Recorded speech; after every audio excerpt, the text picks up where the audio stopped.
Oh, look at that. Oh, this guy was in outer space. That's awesome. Nice to meet you. We're not honestly going to get into like tweets, other than a few good quotes that some of my the following that I do leave off. But recently I came from Let's Make a Deal, and I was a bunny rabbit, and I didn't get picked. I was like the only rabbit in the entire crowd, and I didn't get picked. So I was really sad about that. But I got to meet Wayne Brady and the other two white people that are on the show. Tony Scott. Tony Scott, a director for like Top Gun and other really awesome films, committed suicide by jumping off the St. Vincent Bridge in San Pedro, California. And there are really a couple of speculations why.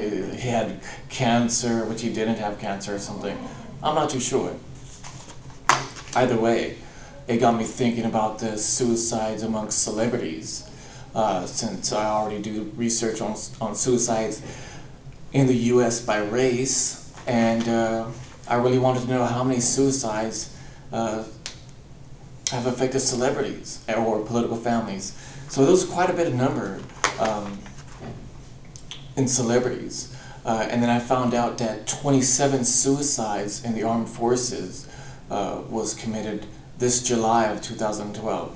That is like the highest our military has ever experienced by personnel committing suicide. That's like one suicide a day for an entire month.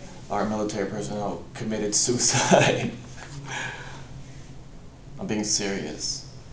Okay, so I'm just gonna read off a couple of names, and Dana Michelle Plato, who played on Different Strokes, committed suicide. She committed suicide. Well, she had a drug overdose, and she died complications because of this drug overdose at the age of 34. Anyway, like 11 years later, her son commits suicide, and his name was Tyler Lambert, and he was only 25. He committed suicide, which was like in 2010, which is like exactly like 11 years later from when his mom died. Anyway, Corey Hames, 38, drug overdose, complications of his lifestyle. And then I'm jumping over to Junior Seau. Junior Seau is this football player.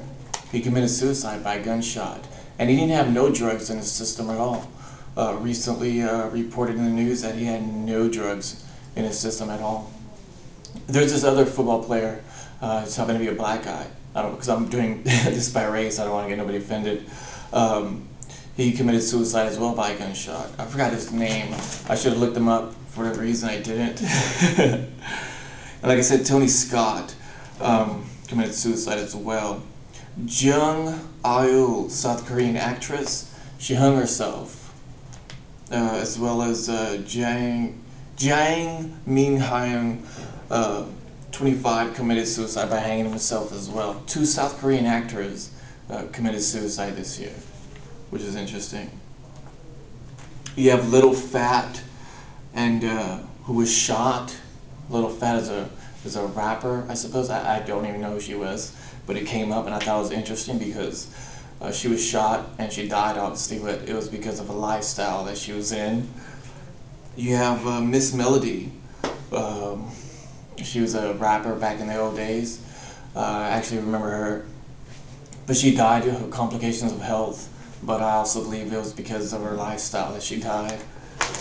Just like Whitney Houston, she died, but it was complications because of her lifestyle, you know. Sherman Hemsley, 74, unknown death. You have Sage Stallone. You have Sage Stallone, who committed, well, he had a drug overdose, but I believe it was almost like a suicide. That was my idea, because of complications of his lifestyle, but I think it's because of his promotion by a political party to oppress Americans by race. You have Rodney King, who drowned, but it was reported in the news recently that he had cocaine, marijuana, and alcohol in his system, so a lifestyle. Um, you have Daniel von Bargen. Daniel von Bargen. He was an actor in Seinfeld. He attempted suicide, which failed, but he was okay. But apparently he had diabetes, and he was going to get his toes amputated. So he said that was the reason why he tried to commit suicide, which is interesting. Okay, you have Mary Richard Kennedy. Okay, Mary Richardson Kennedy. She committed suicide this year by hanging herself. This is a Kennedy from the Kennedy family, like, uh, John F. Kennedy. Uh, she committed suicide by hanging herself, which is insane. Kennedy family's been affected by suicide and assassinations, like, she was like political family and everything. Anyway, Amy Winehouse died, of course, everybody knows that. But it was complications of her lifestyle, the promotion to live delinquent. Much like Beijing. Beijing is this, what is, I want to make sure I get her name right. Yeah, Beijing. Bei and Jing, it's two names. She was stabbed, apparently, and I haven't been able to get really good research. I never knew she died. I was like, wow. Anyway, she was this Chinese actress in the U.S., and she was stabbed somewhere along along the way between 2011 and 2012, which was insane. But I honestly think it was something that has something to do with the lifestyle and the people she was hanging out with. So you have Tommy Martin's suicide. You have WWE wrestlers Chris Benoit, suicide murder. You have Umaga, who died of an overdose. You have Von Erich, who committed suicide. You have Randy Savage, who died of complications right after getting married. It all has to do with like a lifestyle and the promotion of delinquency and oppression towards certain races here in the U.S. I'm going to get into that in a little bit. Like I said, 27 deaths, 27 suicides in the U.S. military in July. And you have Natalee Holloway this January. Natalee Holloway is a kidnap victim, but her body was never found, and she was declared dead, officially dead this year. So I bring that up because, like I said, of this promotion. But as a parent myself, it's very, very hard to cope with something like that when a parent's separated from their children. So I think about this every day. It's quite insane to miss out on your children's life, and you're trying to do something positive, and you find barriers and walls, of just trying to progress and be there to protect your kids. You have Hideki Urabu, a pitcher for, he was like a pitcher for the Angels. He committed suicide not too far from Rolling Hills Estates. And he was Asian. Okay, you have Nick Adenhart, who he died in a car accident, which has something to do with like NFL, Major League Baseball lifestyle. Getting drunk and partying and whatnot. Even though the other driver was the one that was intoxicated, Nick Adenhart could have been, driving too fast. Everybody was thinking about all kinds of reasons why, but obviously he passed away due to a delinquent lifestyle by one of the drivers. And then I started doing research. Like I said, I do research on the suicide in the U.S. by race, and there's like 3-4 highest rate of suicides by race in the U.S., and that's what I'm going to get into right now. Okay, the most suicidal. Okay, out of all the celebrities that I just named, that was just recent, like the last 5 years. Out of all of them, the only ones that came up were whites, Asians, Native American, and that's about it. and like one black person who committed suicide, and that's by race. I mean, that's by race.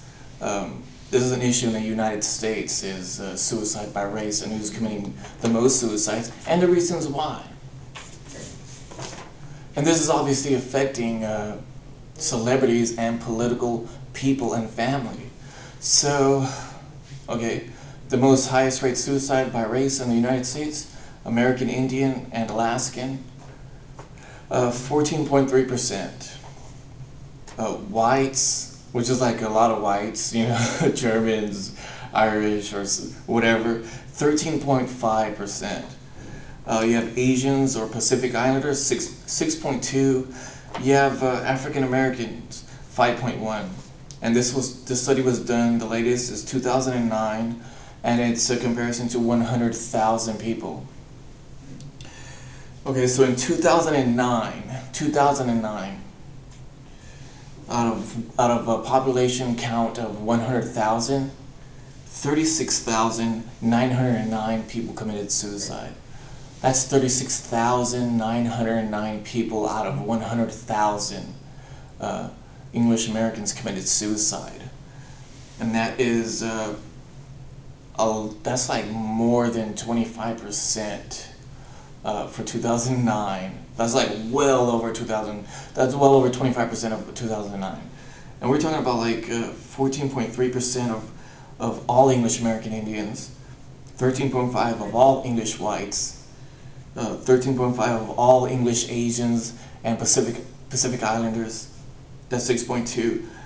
Any English African American, 5.1%. I am diverse racially. I am like affected by all the suicides by race. Anyway, so this is gonna finish off my video, and I'm adjusting myself because it's a really hot issue right now. Because of what's been going on in Hollywood, celebrities, but also politically. It's been affecting a lot of celebrities and their families and political families. Just imagine how regular citizens like myself is affected by this, what I believe is a political agenda to promote oppression amongst any English American, white, yellow, red skin, long hair, light skin. But this is actually true, and please vote. Be aware that this is going on even in our military. There are a few particular ones that just constantly tweet like the best tweets ever, and you know, Maria Shriver is inspirational, but I really get a lot out of Dwayne Johnson, The Rock. He's like, welcome to the jungle, leg training today, heavy squats, my favorite, deep down and dirty. And he gives off a twit pic, of course. Joey Styles actually has some really good tweets for this month. When a peacock shows its feathers, you'd be surprised not all feathers are pretty as you think. That's pretty awesome. He also tweeted later on, my weakness is my strength, I believe in people. And he's really been busy recently with a new album, and he's actually been touring, as well as visiting cities. At Troy Polamalu, and I do research on the USC curse. I don't know if you guys ever heard of the USC curse. I actually discovered a curse of USC, and I could really get into it later on. But the USC curse actually exists. Anyway, Troy Polamalu, good tweet. Our wickedness shall not overpower the unspeakable goodness and mercy of human power. I never really. Mitt Romney. In America, the outcome may not be guaranteed, but the opportunity is. And with that, I'm going to finish this video. I'd like to thank everyone, and I want everybody to be up-spirited, but I want everyone to get involved in politics, please, because this is a really huge issue here in the U.S. Poverty, oppression, and death amongst us English Americans. And I believe in 2013 is going to be a good year, and a lot of things are going to come up on the clipboard that never was faced and understood before. So